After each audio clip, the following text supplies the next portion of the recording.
never join a sleep experiment.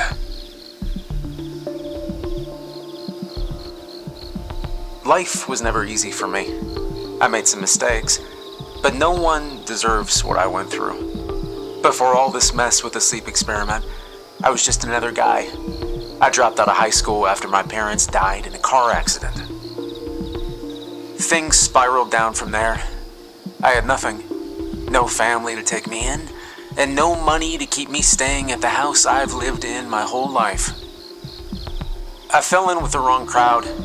We were all trying to scrape by doing odd jobs. We'd do anything for a bit of cash. So when the guys suggested breaking into this rich dude's place, I didn't think twice. We wouldn't take anything the guy would miss, they said. And so I went along with it. Bad call. We got caught. The security system went off and all my friends just bolted. No one even bothered to look back to make sure I made it out of the house. So I was left holding the bag all by myself. I got the book thrown at me to set an example. The judge gave me the heaviest sentence he could. I was looking at spending years of my life in prison, and that's when the feds offered me a deal. They're running a sleep experiment, you see, and they need unique case studies.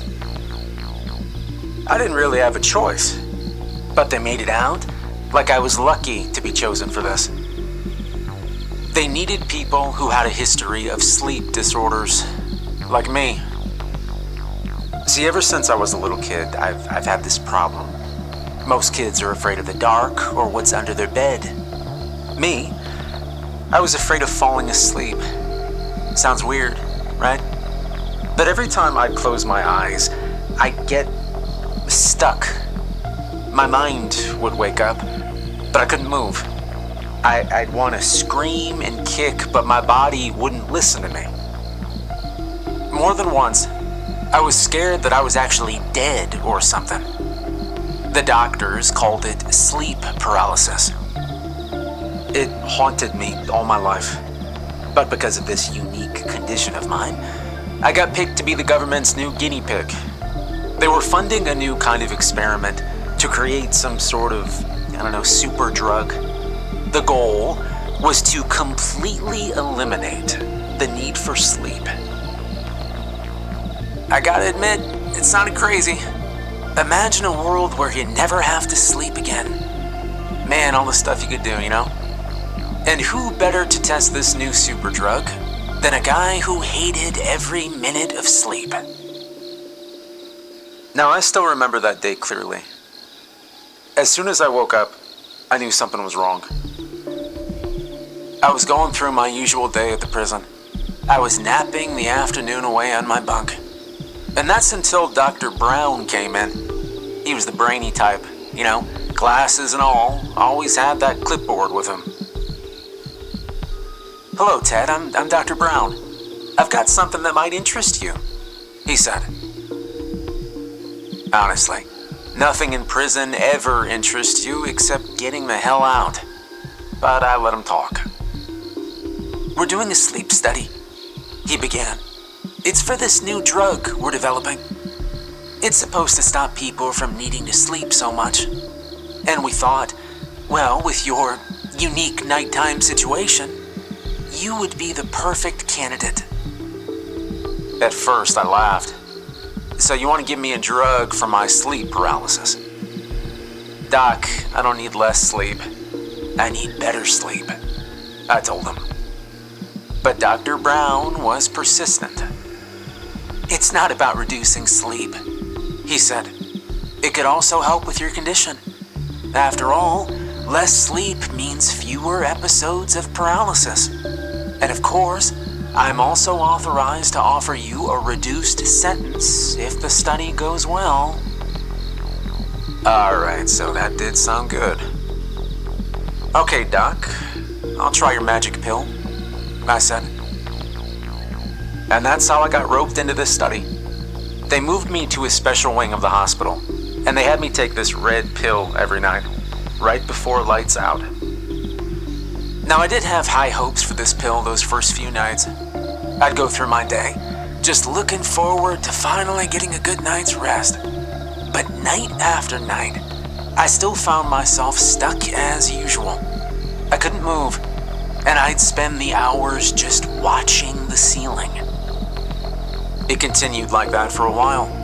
Researchers would come into my cell almost every day.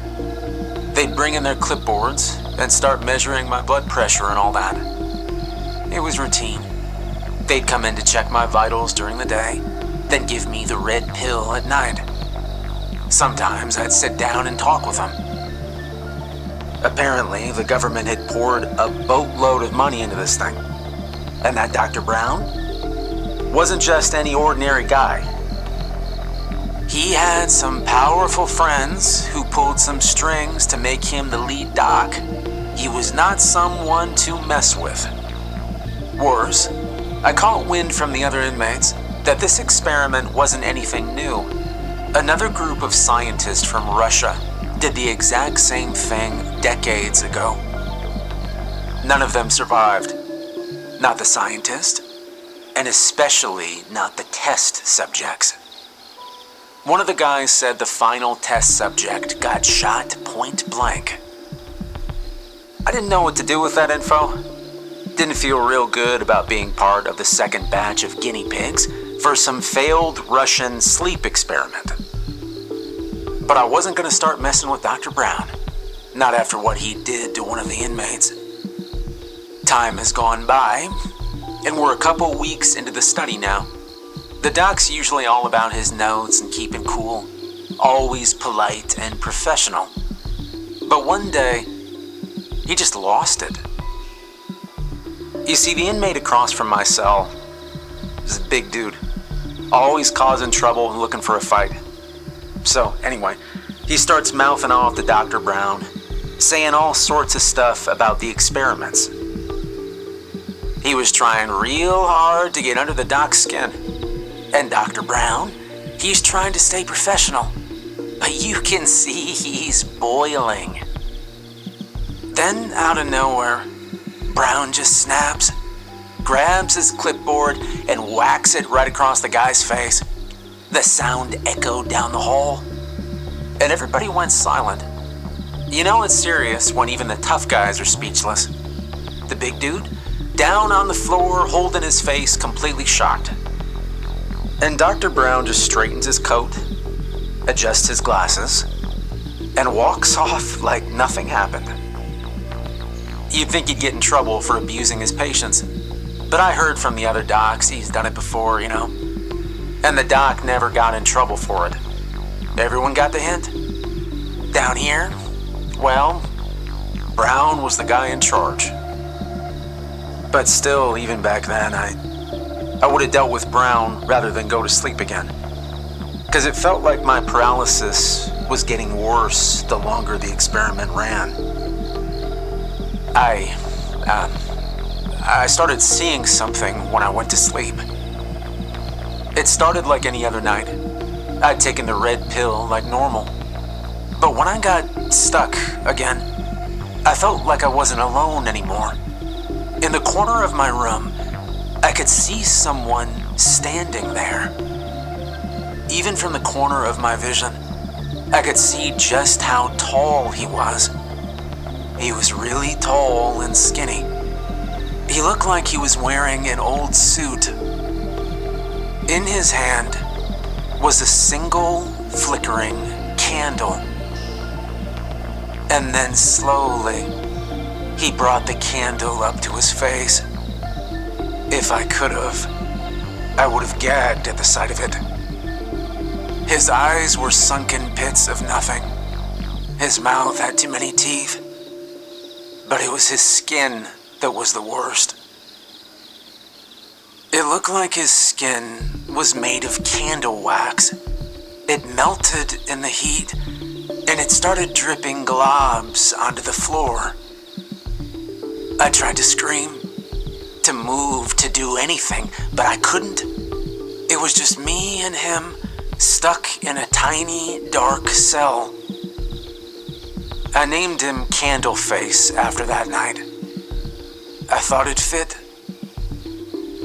After that episode, waking up never felt so good. I looked sick, and I felt like it too. I couldn't just keep this to myself. I had to tell someone. And Dr. Brown, well, he was supposed to be in charge of making sure we were all right. So I went to him, and I told him about Candleface. I explained how this had never happened before.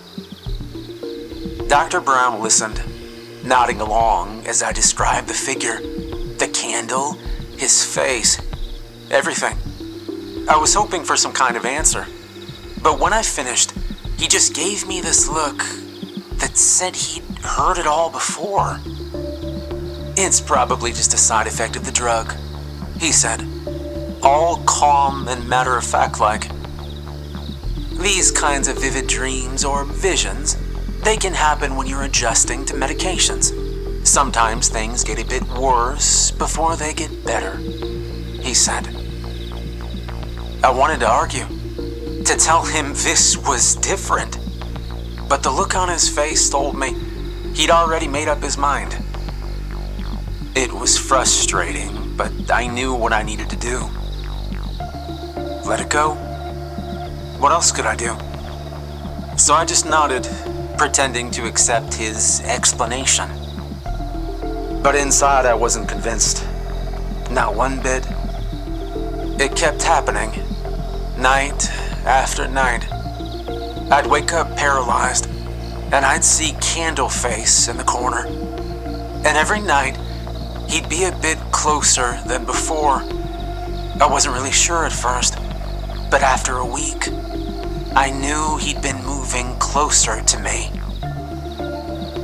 I started talking more and more about him, until one day, I was at the doc's office for my weekly psych eval, and of course the only thing I could talk about was the guy with the candle. Doc Brown cut me off, and he gave me a look that said he was just about ready to strangle me. Okay, Mr. Allen, let me be blunt, okay? Your lack of education doesn't qualify you to make such assessments. You understand? He said. Can you believe that? I was so close to jumping across the desk and showing him exactly what my lack of education could do. But right then there's a knock. One of his lab coats comes in talking about some emergency. Everything is proceeding as expected, Mr. Allen. Your cooperation is appreciated, but your concerns are unfounded, Doc Brown said, before rushing me out of his office. And things didn't get better after that. Every time I closed my eyes, hoping for just a little rest, Candleface was there. And every night, he got closer. The first time he appeared right next to my bed, I woke up screaming. I could almost feel the heat from his candle and see the melted wax of his face. I was a grown man, and here I was freaking out about a guy I saw in my dreams. Dr. Brown and the others didn't know what to tell me. I could tell they were getting frustrated because the drug wasn't working like they'd hoped. Instead of sleeping less, I was too scared to sleep at all. I would hear them talk about me sometimes. They'd talk about other research participants they could use. Like we were pigs at the market. They couldn't fail, they said. Not like the first experiment. So you know what they did? They upped the dose. More of the drug, like that was gonna fix everything. I tried to tell them it wasn't about the amount. That something was clearly wrong, really wrong with that pill. But it was like talking to a brick wall. They had their plan, and they were sticking to it.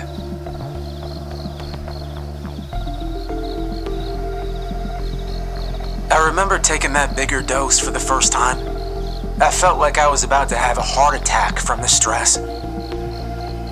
It wasn't just the fear of seeing Candleface again, though that was bad enough. It was this feeling, deep down, that we were messing with something we didn't understand, something dangerous. But again, I knew I didn't have a choice. They told me I'd get a reduced sentence. But until that happened, I was stuck here. I spent my days focused on my prison chores, and they were never ending. Sweep this, scrub that, like it'd make any difference in this dump. And those guards, man, they love to watch us squirm, like they got a kick out of seeing how much they could push before we'd break. So one day, I'm mopping the floor like usual. I was feeling awful though after the docs increased my dose. I was moving really slow. Each push of the mop felt like dragging lead. And that's when two guards come over. They had these big grins on their faces and they smelled drunk. I tried to ignore them. I kept my head down and focused on the task. But one of them kicked the bucket over, spilling dirty water on the floor. They both had a nice laugh at that one. And, something in me snapped. I was tired, I was angry, and most of all, I was scared. But not of these two idiots. And before I could even stop myself, I looked them in the eye and said, "Why don't you guys piss off?" Yeah, that was a big mistake. The first guard doesn't even say a word. He just swings. His fist connects with my eye and a sharp bolt of pain goes through me. Next thing I know, I'm eating floor. There was a moment right then when I wanted to fight back. But the drug made me feel like wet paper. Every time Dr. Brown upped that dose, things got worse for me. They kept hoping it would fix whatever was wrong with me, that I'd finally stop with these sleep paralysis episodes. They kept looking at their charts and numbers, and they'd be confused because I wasn't fitting into their neat little boxes. My sleep paralysis wasn't just bad now. It was ruining my daily life. Every time I closed my eyes, Candleface was there, getting closer and closer, until it felt like he could reach out and burn me with a damn candle. I would wake up feeling exhausted. I was a zombie during the day, too tired to do anything, but too scared to go back to sleep. It was hell.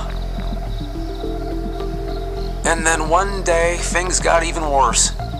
One of the inmates in my wing was found dead. They found him all burned up in his bunk.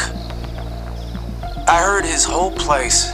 It was a mess of scorch marks, blood, and wax.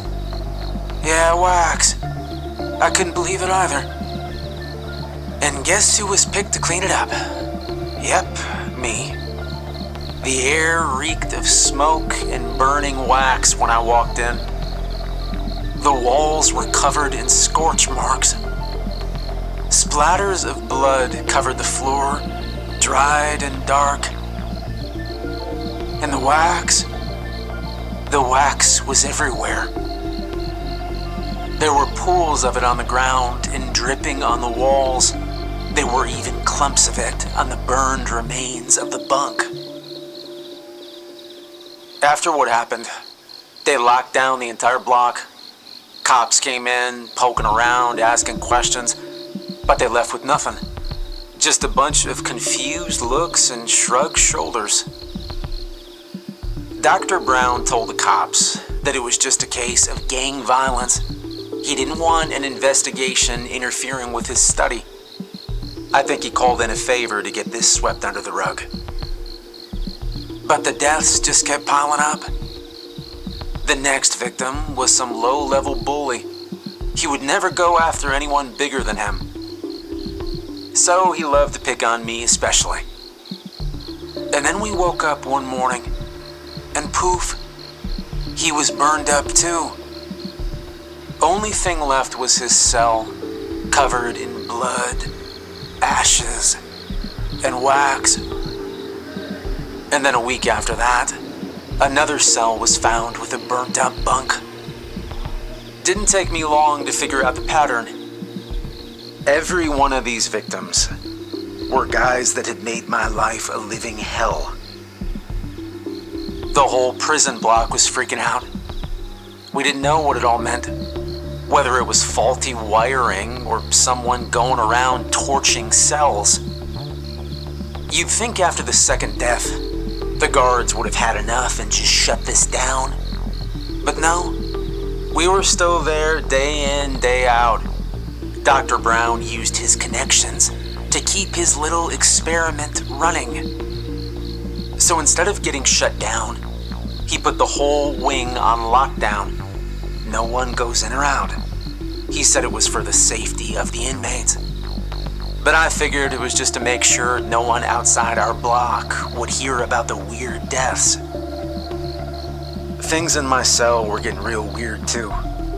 At first, it was small stuff, like finding red candle wax in the sink.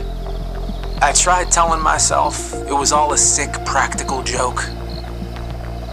And then one night, my cell door slammed shut so fast, it woke me up from the little sleep I did get. But that was impossible. We were locked in every night.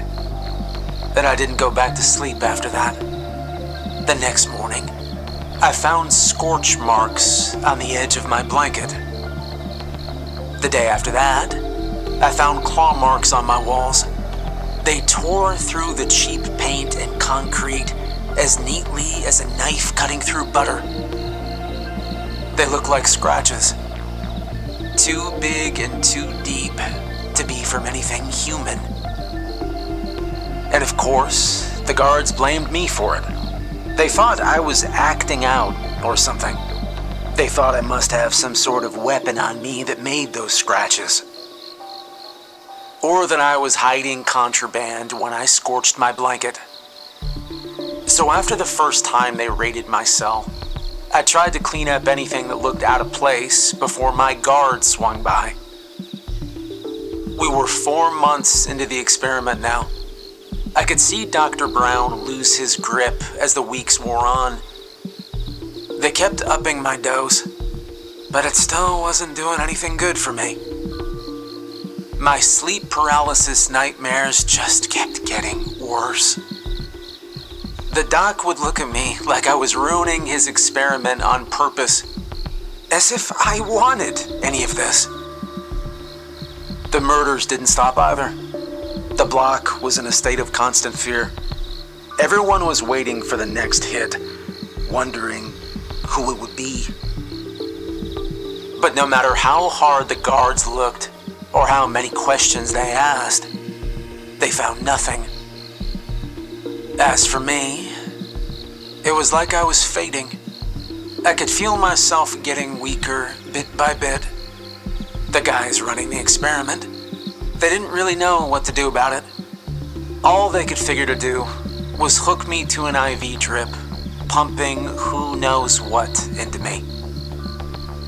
Doc Brown wouldn't let anyone take me to the prison clinic, never mind to an actual hospital. He said it might mess with the experiment. And the nightmares, they were ramping up. It was making my waking hours just as bad as the ones I spent in the dark. Dr. Brown wasn't holding up much better. You could see the way his eyes were cracking around the edges. His cool, collected demeanor was slipping away day by day. But instead of backing off, he doubled down. He was obsessed with keeping the experiment going for as long as he could. It was like he lost sight of why he started it in the first place. By the middle of the 5th month, I could barely get out of bed on my own. I could barely stand up to take a piss. I knew the experiment was only supposed to run for 6 months, but by that point, I wasn't sure I'd even make it to the end. The doc came into my room for our weekly psych chat. He was fuming, blaming me for all the issues with the experiment. According to him, this was supposed to be my shot at redemption. But there I was, screwing it all up. His words, not mine. And then he pulled out the biggest syringe I have ever seen. "We're gonna make this work, Ted. Whether you're on board or not," he said.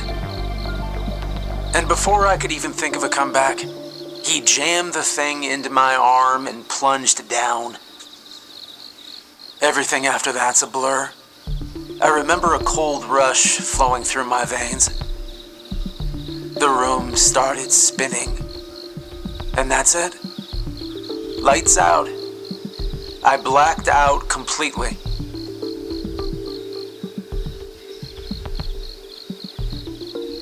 I don't know how long I was unconscious, but when I woke up, everything around me was pure chaos. I heard shouting and banging outside my cell.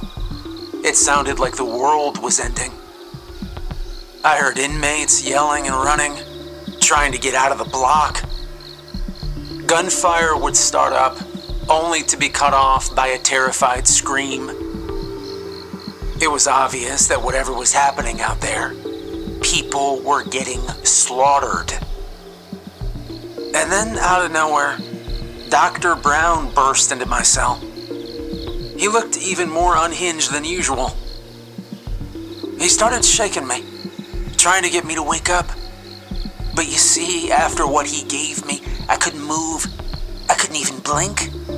I was fully awake, but it was sleep paralysis. It's like it followed me to the waking world. "Ted, you have to snap out of it. You must face this monster," he said. But I couldn't do anything. I was stuck in my body. I could just listen to the chaos outside. All I could do was stare into Doc Brown's wild, desperate eyes. And as he shook me by the shoulders, I saw Candleface come into my cell. The entire room went dark, like we'd been swallowed up by a black hole. The only light I could see was from the candle he was holding. I don't know how, but I could feel its warmth all the way from my bunk. Thick red wax dripped down from his fist and spattered the floor. And this whole time, his face was melting and shifting. I could see Doc Brown turn pale in the candlelight. The sweat running down his forehead made it look like he was melting too. He turned to Candleface, and he pointed at me. "Take him, not me. Take Ted, please, God, take him, not me," he begged, his voice cracking with fear. I'd never seen him so terrified. I was shaking, but I couldn't do anything but watch. Candleface paused then, and then he gave me a long look. And then without a word, he turned and looked at Doc Brown. I saw him place a hand around his throat and yank him away from me. I could only see what happened next out of the corner of my eye. Candleface lifted the doc up by his throat. I could hear him choking. And then slowly, deliberately, Candleface brings up the candle to Doc Brown. The smell of burning skin fills the air as the doc screams. The next few seconds are a blur. Blood sprayed the walls. And then Doc Brown's screams just stop. All at once, cut off mid-breath. And I'm just lying there, knowing that I'm next. Then Candleface turned to me, and it felt like time just stopped. In this God-forsaken place, trapped with this thing. I couldn't even beg like Brown did. But Candleface didn't move. He just stared at me. It was like he was looking right into me, seeing everything I am, everything I've been. And for a moment, I swear, it felt like he was really thinking, really considering whether I was next. He walked closer, and then a voice as deep and rough as gravel said a single word: favor. He placed the candle he's always holding into my hand. His flesh was as hot as fire when he touched me. It burned my palm hard enough that I heard a sizzling noise. And then he stood up, and he just left. He walked out like he was all done there. I was left alone with Dr. Brown, or what was left of him. After what felt like forever, the drugs finally wore off enough for me to move. My whole body felt like it went through a grinder. I pushed myself up, and I shuffled out of my cell. Everyone was dead. The inmates, the guards who enjoyed their kicks a bit too much, even the researchers. They were all dead. It was like Candleface cleared the path just for me. I walked to the end of my wing, expecting the rest of the prison guards to ambush me, but no one did. The doors were hanging wide open, all waiting for me to just waltz through. I walked slowly through the prison, holding that candle close to my chest. With each step, I could feel a bit more of my strength returning. I never saw another living soul. Everywhere I looked was a mess of ashes, bodies, and blood. Guns were scattered around, covered in wax. I looked up and saw that even the security cameras were messed up. The sight of it all made me sick, but at the back of my head was a faint glimmer of hope. No one would know what happened here. All anyone would see was a prison riot turned weird massacre. Nobody would know that I had somehow survived and just walked out. But the carnage did get to me in the end. I was right by the prison entrance when I just lost it. Everything in my stomach came up. And then as soon as I stopped heaving, I bolted and I didn't look back. I just ran into the night, holding onto that candle like it was my lifeline. I ended up halfway across the country after that. I found a job working nights at a gas station in the middle of nowhere. The owners didn't ask me about my past. They just saw a scrawny kid down on his luck, and they decided to help me. The job didn't pay much, but I was just happy for the chance. And for the first time in a long time, I felt at peace. I don't experience sleep paralysis anymore either. That should be a good thing, right? But I don't get much sleep these days either. I am now a fully fledged insomniac. I don't know if that was Doc Brown's miracle drug, but I'm not going to complain too much, because even when I don't get much sleep, I feel great. Almost better than I've felt my whole life. Most nights, there's just me and the radio. I keep my ears open for any news about the prison or Dr. Brown, but there's nothing. I guess whoever was in charge of the operation wanted to keep the whole thing under wraps. But if any of those people ever start looking for me, I've got my candle ready. If I ever need a favor, I know exactly who to ask.